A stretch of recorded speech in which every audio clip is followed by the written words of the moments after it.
सिडकोच्या माध्यमातून हरिकेन पॉइंटवर सुरू असलेले स्कायवॉकच्या कामाला मेळघाटचे आमदार केवलराम काळे यांनी भेट दिली असून काम लवकरात लवकर पूर्ण करावे असे आदेश मेळघाटचे आमदार केवलराम काळे यांनी सिडकोच्या अधिकाऱ्यांना दिले असून कामाची पाहणी केली. तसेच कामामध्ये काही अडचणी आल्यास तात्काळ सांगावे व त्या आपण सोडवण्याचा प्रयत्न करू. मंत्रालय स्तरावर त्याचा पाठपुरावा केला जाईल. तसेच पार्किंगची व्यवस्था कशा प्रकारची आहे याची सुद्धा माहिती आमदारांनी घेतली. स्कायवॉक झाल्यानंतर मोठ्या प्रमाणात पर्यटक चिखलदऱ्यात येणार आहेत. येणाऱ्या प्रत्येकाच्या वाहनाची व्यवस्था सुद्धा सुरळीत व्हावी, पार्किंग मध्ये व्यवस्थित उभे करता यावे याची माहिती सुद्धा आमदार काळे यांनी जाणून घेतली. यावेळी आमदार केवलराम काळे यांनी सिडकोच्या अधिकाऱ्यांशी चर्चा केली. यावेळी काळे यांच्या सोबत भाजपाचे पदाधिकारी, कार्यकर्ते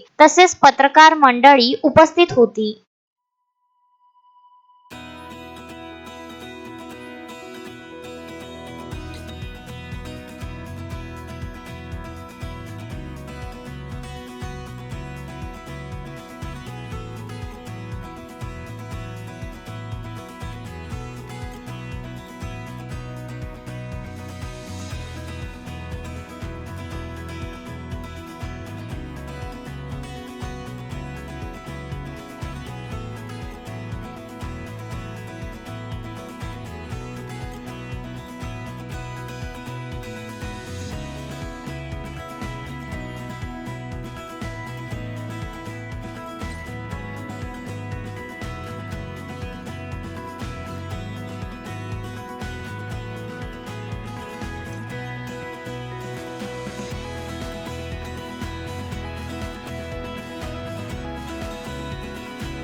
मारुती पाटणकर, विदर्भ न्यूज, चिखलदरा.